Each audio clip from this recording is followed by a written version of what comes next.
morning, Linda. I missed you. You may have a dislike for a certain child, but you force yourself to say.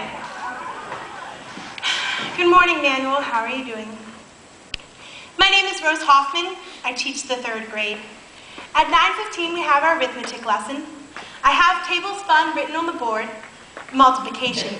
But you can't say tables. You have to say tables fun. Everything has to be fun, fun, fun. Then we have our penmanship lesson. There it is in my beautiful handwriting. I do have a Palmer Method diploma.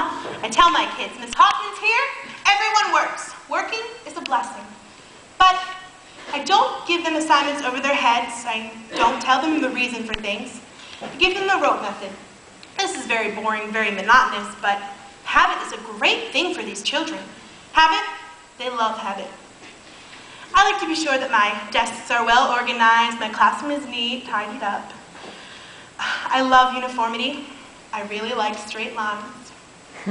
But the neighborhood is changing, which means the type of child is changing too. I now have 32 in my class, and 22 of them are Spanish.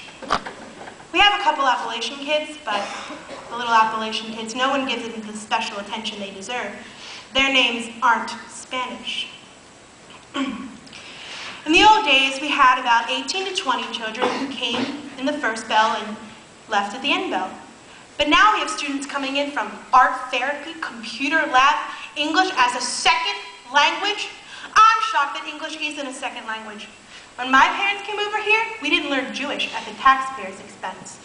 The Polish people did not learn Polish. Oh yes, I have seen great changes since I began teaching in 1959. January 6, 1959. The people were primarily Polish back then. I love the Polish people, they worked very hard. Of course, we had 2 colored families, but they were sweet. Back then, we had the paddle, and that was very effective.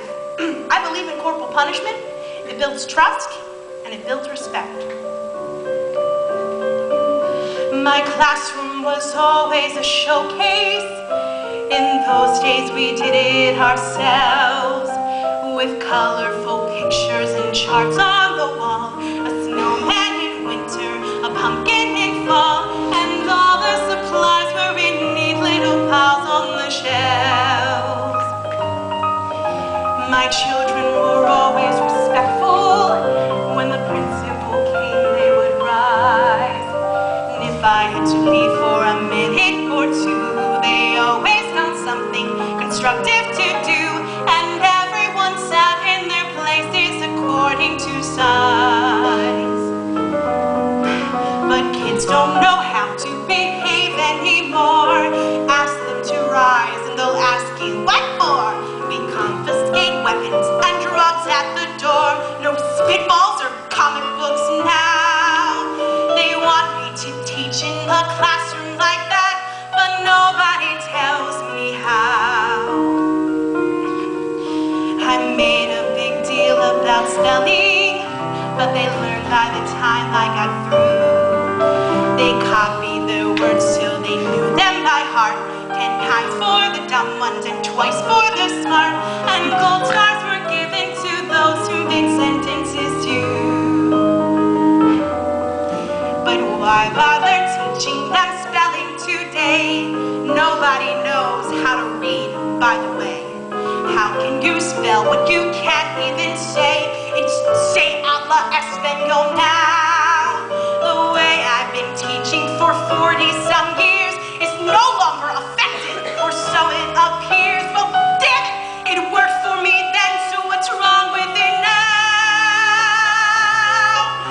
They say I'm supposed to keep up with the times, but nobody ever tells me how.